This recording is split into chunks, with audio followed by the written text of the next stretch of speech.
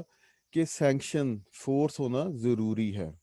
تو کہتے ہیں کہ نہیں، کچھ ایسی کمیونٹیز موجود ہیں جو کو قانون کو انہوں نے انر موریلٹی کا درجہ دیا گیا ہے، کہ بے شک وہ اصول کے پیچھے کوئی مقننہ موجود نہیں ہے لیکن اس کو وہ پھر بھی فالو کرتے ہیں.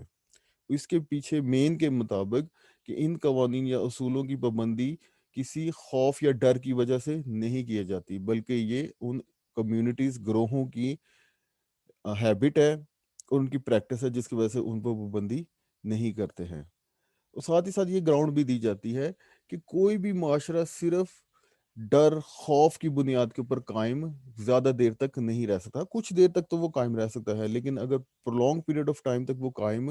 نہیں رہ سکتا. تو جتنے بھی لیگل سسٹم دنیا میں موجود رہے ہیں تو ان میں لوگوں میں رضاکارانہ طور پر ان قوانین کا پابندی کرنے کا جذبہ موجود تھا، تبھی وہ برقرار رہے ہیں. تو سر پولک نے بھی بیٹا آسٹن کے ویو کو کہ جو تاریخ کی شہادت ہے اس کے ساتھ یہ ہم آہنگ اسے نہیں قرار دے سکتے. تو ان بنیادوں کے اوپر آسٹن کا ویو جو ہے وہ ہسٹوریکلی ٹرو نہیں ہے. برائس نے بھی اس طرح کہا ہے کہ امپیریٹو تھیوری آف آسٹن جو ہے وہ ہسٹری کو اگر دیکھا جائے تو وہ سچ ثابت نہیں ہوتی. کیونکہ ایک گراؤنڈ یہ بھی دی جاتی ہے کہ اگر ہم آسٹن کا ویو مان لیں تو یہ اس کی بات کی کیا ایکسپلینیشن ہے کہ جو سٹیٹس ہیں انہوں نے جو اصول بنائے ہوئے ہیں، آلدو تو انٹرنیشنل لیول پہ کوئی ساورن موجود نہیں ہے لیکن پھر بھی وہ ان کی پابندی کرتے ہیں. تو ان جو ساری کرٹیسزم ہے اس کی بنیاد پر ہم کہہ سکتے ہیں کہ آسٹن کی جو ڈیفینیشن ہے جو لا کی انہوں نے دی ہے وہ یہاں پر غیر مناسب ہے، اور پازیٹیو موریلٹی جو انٹرنیشنل لا کو کہا گیا وہ درست نہیں ہے. پھر دوسری ڈیفینیشن ہمارے پاس ہے انٹرنیشنل جیورسٹ ہے اوپنہیم. وہ جب لا کو تعریف کرتے ہیں تو وہ کہتے ہیں کہ ہیومن کنڈکٹ کے ضوابط کا ایسا مجموعہ جو کہ کسی کمیونٹی کے درمیان موجود ہے اور اس کے لیے ان کی ایک مشترکہ کانسنٹ شامل ہے جس کو انفورس کرنا کا ذریعہ موجود ہے ایک ایکسٹرنل پاور کے ذریعے. تو اس کے ڈیفینیشن کے مطابق ہمارے پاس تین اس کے نکلتے ہیں انگریڈینٹس. پہلے تو ایک کمیونٹی ہونی چاہیے، گروہ، برادری، جو اس کا آپ نام دے لیں. پھر وہ اس کمیونٹی کو آرڈرلی گورن یعنی کہ اچھے طریقے سے اس کی حکومت کرنے کے لیے کچھ نہ کچھ اصول قوانین کا مجموعہ ہونا ضروری ہے اس کمیونٹی کے درمیان میں. اور وہ کمیونٹی کے جو تمام ممبرز ہیں وہ رول آف لا کو اسی لیے فوقیت دیتے ہیں یا اس کی اطاعت کرتے ہیں کیونکہ وہ چاہتے ہیں کہ جو اقوام یا افراد کی جو ڈگنیٹی ہے اس کو حفاظت کی جائے اور اس کی عزت بھی کی جائے. تیسرے نمبر پر اس کمیونٹی کے جو افراد اس میں شامل ہیں، ممبر ہیں، ان کی ایک مشترکہ کنسنٹ ہے کہ ان اصول و ضوابط کے لیے ایکسٹرنل پاور کا ہونا ضروری ہے. تو اگر اس ڈیفینیشن کے تینوں ایلیمنٹس کو دیکھیں تو ہمارے لیے کوئی سپریم لا میکنگ اتھارٹی ہونا ضروری نہیں ہے اور نہ ہی کوئی عدالت ہونا ضروری ہے کہ اس قانون پہ عمل کیا جائے. تو ان تین ڈیفینیشن کو اگر دیکھا جائے تو گریٹر لیسر ایکسٹینٹ تک انٹرنیشنل لا کی جو اصول ہے اس کو پورا اترتا ہے، اسے ہم قانون کہہ سکتے ہیں. تو بیٹا اب ان دونوں ڈیفینیشن کو مد نظر ہم رکھیں تو اسی کے اوپر سوال پھر وہی جواب آ جائے گا کہ کس ڈیفینیشن کو آپ ٹیکر فور کرتے ہیں. تو اگر ہم امپیریٹیو ڈیفینیشن آسٹن کی ذکر کریں جو کہ نیچرل لا کے پرنسپلس کو یا کسٹم اور ٹریٹیز کو نہیں مد نظر رکھتے تو پھر تو ہم کہیں گے انٹرنیشنل لا قانون نہیں ہے. لیکن جو ایک وسیع تر ڈیفینیشن اوپنہیم نے ہمیں دی ہے تو اس کی روشنی و ساتھ ہی ساتھ جو ملکی قوانین جس طرح ہسٹوریکلی ڈیولپمنٹ ہوئے ہیں تھرو کسٹمز کے ذریعے سے، تو پھر ہم کہہ سکتے ہیں کہ انٹرنیشنل لا واقعی ایک قانون ہے. لیکن اوپنہیم کی ڈیفینیشن کے جو تین ایلیمنٹس ہیں تو ان میں تبھی وہ قابل قبول ہو سکتے ہیں کہ جب ہم کہیں کہ پہلے کمیونٹی، تو ایک انٹرنیشنل کمیونٹی یا انٹرنیشنل سوسائٹی ایگزسٹ کرتی ہے، تبھی انٹرنیشنل لا کو ہم صحیح قانون در قرار دے سکتے ہیں، ورنہ یہ کوسچنیبل رہے گا میٹر۔ تو ویسٹ لیک ایک جورس تھے، تو ان کے بقول انٹرنیشنل سوسائٹی ایگزسٹ کرتی ہے، اور یہ انٹرنیشنل سوسائٹی بالکل اسی طرح سے ہے جیسے ایک سوسائٹی آف مین ہے جس کو ریاست کہتے ہیں، اور ریاست کے قوانین پر عمل کرنا، ان کی پابندی کرنا ان کے لیے لازم ہے۔ اسی طرح سے انٹرنیشنل سوسائٹی کے جو ممبرس ہیں وہ اسٹیٹس ہیں، اور اسٹیٹس بھی ان قوانین پہ عمل کرتی ہیں۔ تو پہلے طور پہ ان اسٹیٹس کی آپس میں ایک متفقہ رائے ہے جس کے تحت وہ کچھ ضوابط منظور کراتی ہے، اور پھر وہ ان ضوابط کی حیثیت ایسی ہے کہ جب آپس میں وہ کوئی لین دین یا کوئی کام کریں گے تو اس کے آبزرویشن یا ان پر پابندی کرنا ان کے لیے لازم ہے۔ اور یہاں پہ جسے عموماً کہا جاتا ہے لا، نام کس کا ہے؟ رائٹس اینڈ ڈیوٹیز کا۔ تو وہ جو امن و آشتی سے دنیا تبھی رہ سکتی ہے کہ جب جو بینیفٹ ہیں جو امن و آشتی کے ان کو وہ حاصل کرنا چاہتے ہیں ایک رائٹ کے طور پر، تو ان پہ ڈیوٹی ایک کو ریلیونٹ پھر آ جاتی ہے کہ وہ اس پر اصولوں کی پابندی کریں گے، تو پھر امن و آشتی برقرار رہے گی، اور اس کے امن و آشتی کے جو فوائد ہیں وہ ان کو حاصل ہوں گے۔ تو ویسٹ لے کے مطابق جو دنیا کی جو سٹیٹس ہیں یہ ٹوگیدر ایک بدن یا جسم کا درجہ رکھتی ہے، جن کے آپس میں مشترکہ مفادات ہیں، جن کے تحت وہ آپس میں روابط قائم رکھتے ہیں، اور باوجود اس امر کے کہ ثقافتی یا معاشی یا سیاسی نظام کے حوالے سے ان میں ڈفرینسز پائے جاتے ہیں، لیکن اس کے باوجود انٹرنیشنل کمیونٹی کی جو حیثیت ہے جو کہ انٹرنیشنل لا کے لیے ایک بیسک فیکٹر رکھتا ہے، اس کی ایگزسٹنس پہ کوئی فرق نہیں پڑتا۔ تو ورلڈ ایک ویسٹ لیک کے مطابق پھر انٹرنیشنل کمیونٹی کا درجہ دنیا جو ہے وہ ایک انٹرنیشنل کمیونٹی ہے، جس طرح آج کل کہا بھی جاتا ہے کہ یہ ایک گلوبل ویلیج ہے۔ تو اس لحاظ سے کوئی بھی جو سوسائٹی ہے، کمیونٹی ہے، وہ اصول و ضوابط کے بغیر قائم نہیں رہ سکتی۔ اس کے لیے ہمارے پاس میکسم ہے او بائی سوسائٹس ای بائی جس، where there is a society there is law. تو آلدو ہم دیکھتے ہیں کہ کسٹمز اور ٹریٹیز کی موجودگی میں rules of conduct members of community کے لیے موجود رکھتے ہیں، اور جو ممبرز آف کمیونٹی یعنی کہ اسٹیٹس یا ریاستیں ہیں وہ نہ صرف ان کو ریکگنائز کرتے ہیں بلکہ ان کی پابندی بھی کرتے ہیں، تو اس طرح سے وہ شو کرتے ہیں کہ واقعی ایسے رولز موجود ہیں۔ یہ رولز پریکٹس کیے جاتے ہیں فارن آفیسز کے ذریعے سے، مقامی عدالتوں کے ذریعے سے، اور جو ریاست کے دوسرے آرگنز ہیں ان کے ذریعے سے، اور خاص طور پر یونائٹڈ نیشنز کے جو انٹرنیشنل کے جو ہیں ادارے ان کے ذریعے سے، اور کہا جاتا ہے کہ یہ انٹرنیشنل لا کی بنیاد پہ ضروری ہے۔ اور پھر اگر آپ دیکھیں تو کوئی بھی اسٹیٹ یہ کلیم نہیں کبھی آیا ہسٹوریکلی کہ انٹرنیشنل لا کے اوپر یا ان پر مقدم ہے اسٹیٹ، بلکہ ہمیشہ ہر اسٹیٹ نے یہی کہا ہے کہ انٹرنیشنل لا کے جو اصول ہیں وہ ان کے تابع ہیں۔ عموماً یہ آرگومنٹ دیا جاتا ہے کہ جناب دیکھیں انٹرنیشنل لا کی تو کوئی پابندی کی نہیں جاتی، اکثر اس کو توڑا جاتا ہے، تو اس لحاظ سے جو یہ کلیم کیا جاتا ہے کہ جو اس کی پابندی ہے وہ زیادہ تر کی جاتی ہے وہ درست نہیں ہے۔ لیکن اگر ہم پریکٹیکلی دیکھا جائے تو اس طرح سے نہیں ہے، کیونکہ ممالک یا ریاستوں کے درمیان میں کافی زیادہ معاہدات جو ہیں وہ کنکلوڈ ہوئے ہیں، لیکن اگر ہم دیکھیں کہ ان کی وائلیشن کتنی ہے تو وہ بہت زیادہ فیو ہیں۔ جس طرح سے ڈپلومیٹک ایجنٹس جو ہیں ان کو جو مستثنیات یا امیونٹیز دی جاتی ہیں ان کی آبزرویشن کی جاتی ہے، پھر جنگوں کے جو قوانین ہیں تو زیادہ تر معاملات میں، زیادہ تر جنگوں میں ان پر بھی پابندی کی جاتی ہے، آلدو کے کچھ طور پر تو ان کی بریچ کی جاتی ہے، لیکن وہ بہت زیادہ ایکسیپشنل کیسز ہیں جب ان کی جنرل آبزرویشن نہیں کی جاتی اور بریچ کی جاتی ہے۔ اور خاص طور پر جو اسٹیٹ خود بھی ایون وائلیٹ کرتی ہے کوئی پرٹیکولر رول آف لا،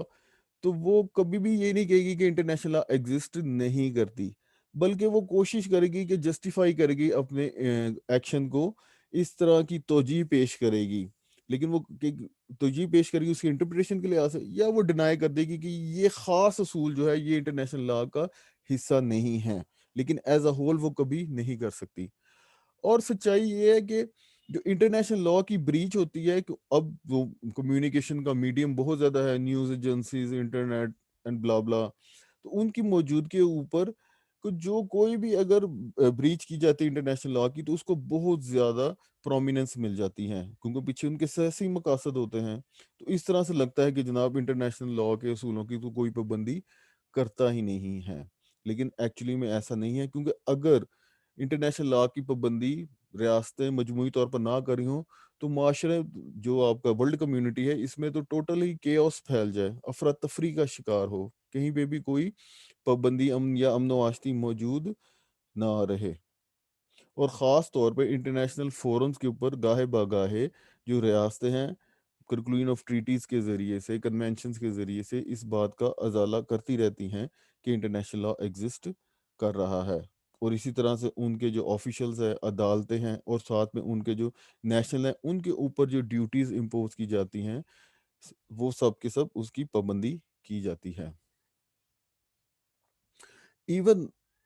یہ ہے کہ کچھ ممالک نے اپنے آئین میں، جن کے تحت وہ کریٹ ہوتے ہیں، کانسٹیٹیوٹ ہوتے ہیں، اس میں انہوں نے انٹرنیشنل لا کو قانون کا درجہ دیا ہوا ہے۔ مثال کے طور پر یو ایس کانسٹیٹیوشن ہے، اس کے آرٹیکل 6 کے پیرا 2 میں دیکھا جائے تو انہوں نے ٹریٹیز کو اپنا supreme law of the land یا part of the constitution declare کیا ہوا ہے۔ پھر کئی ملکوں کی جو عدالتیں ہیں ہائی لیول پہ، جو ایپیکس کورٹس ہیں، ان کے فیصلوں پہ ہمیں انٹرنیشنل لا کا جھلک ملتی ہے۔ جس طرح کہ پیکٹ ہبانا کیس تھا یو ایس سپریم کورٹ کا، تو جسٹس گرے نے لکھا تھا اس میں کہ انٹرنیشنل لا ہمارے قانونی نظام کا حصہ ہے، اس کو ہمیں جاننا چاہیے، اور جو بھی جورسڈکشن جس بھی عدالت کی ہو اس کو اس پر عمل کروانا چاہیے۔ پھر آپ دیکھیں گے یونٹی جو یو این چارٹر ہے وہ انٹرنیشنل لا کی لیگیلٹی کا بہت بڑا ثبوت ہے۔ Statute of International Court of Justice I C J ہے، تو اس کے آرٹیکل 38 میں آلریڈی ہمیں معلوم ہے کہ ادھر سورسز آف انٹرنیشنل لا کا موجودگی ہے، اور ساتھ ساتھ وہ بار بار کہا ذکر کیا جاتا ہے کہ انٹرنیشنل لا کی موجودگی میں ہی تنازعات کا حل نکالا جائے گا۔ تو یو این چارٹر میں، statute of International Court of justice میں، اور کانسٹیٹیوشن، اور ایون جو انٹرنیشنل آرگنائزیشن کی موجودگی میں ہم کہہ سکتے ہیں کہ انٹرنیشنل لا واقعی ایک قانون موجود ہے۔ تو رائٹر کے قول اگر ہم آسٹن کی ڈیفینیشن کو بھی اب موجودہ حالات میں دیکھیں، امپیریٹیو تھیوری کو، تو اس کے مطابق بھی انٹرنیشنل لا ایک قانون کا درجہ رکھتا ہے، کیونکہ جب آسٹن نے اسے پازیٹیو موریلٹی ڈکلیئر کیا تھا 19ویں صدی میں، تب تو انٹرنیشنل کمیونٹی کے پاس یہ جو ڈیولپمنٹ بعد میں ہوئی ہیں یہ موجود نہیں تھی، لیجسلیشن کوئی موجود نہیں تھی، عدالت موجود نہیں تھی، اور نہ ہی کوئی سینکشننگ پاور یا enforcement machinery in the shape of security council of the United nation موجود نہیں تھے۔ تو جب اگر اس دور میں آسٹن نے کنکلوڈ کیا تھا تو وہ درست ہو سکتی تھی بات، لیکن اب جو ریسنٹ ڈیولپمنٹس ہو چکی ہوئی ہیں ان کے نتیجے میں ہم نہیں کہہ سکتے کہ امپیریٹیو تھیوری اب ایکچولی میں انٹرنیشنل لا کو پورا نہیں کرتی۔ دیکھا جائے تو انٹرنیشنل جو لیجسلیشن ہے، آپ کے کنونشنز ہیں یا ملٹی نیشنل ٹریٹیز ہیں، تو ایک مقننہ تو موجود ہے انٹرنیشنل لیول پہ، اور ساتھ ہی ساتھ جو کانسیپٹ ہے جس کاگنز کا، جس کاگنز کو بیٹا آپ کہہ سکتے ہیں کہ کچھ ایسے اصول ہیں جو دنیا کے مختلف لیگل سسٹم میں موجود ہیں کہ کوئی بھی شخص یا فرد یا ایون سٹیٹس یا نیشنز ان کی وائلیشن کو جسٹیفائی نہیں قرار دے سکتے، بلکہ ان پر عمل پذیر ہونا لازم ہے۔ مثال کے طور پہ ٹارچر، ریپ کے اگینسٹ ہے، جینوسائیڈ ہے، ڈس آرمامنٹ، تو ان سارے اصولوں کو آپ کہہ سکتے ہیں کہ تمام کے تمام لیگل سسٹم ہی ریکگنائز کرتے ہیں۔ تو جس کاگنز کے کانسیپٹ کی موجودگی میں کہہ سکتے ہیں کہ انٹرنیشنل لا کی جو ایک جنرل باڈی آف اصولوں کی جو ہے، اس کے درمیان میں کچھ ایسے اصول ہیں جو سپریم درجہ رکھتے ہیں، اور جس کی پابندی کرنا چھوٹے یا ماتحت جو اصول ہیں ان پر کرنا ضروری ہے، یا ان کے مطابق ان کو رہنا چاہیے۔ پھر جب ہم دیکھتے ہیں کہ جو ریاستیں ہیں ان کا جو کردار ہے یا جو ان کا عمل ہے، تو اس سے بھی یہ بات ثابت ہوتا ہے کہ وہ انٹرنیشنل لا کے اصولوں کو اپنے اوپر لازم تصور کرتے ہیں۔ اگر کوئی اسٹیٹ وائلیشن کرتی ہے کسی اصول کے مطابق تو سینکشن اس کے خلاف اپلائی کیے جا سکتے ہیں، تو نہ صرف وہ اسٹیٹ جس کے خلاف اس نے کوئی کام کیا ہے، بلکہ کولیکٹیولی یونائٹڈ نیشن آرگنائزیشن کے امبریلا کے اندر بھی اس کے خلاف سینکشنز لگائے جا سکتے ہیں۔ پھر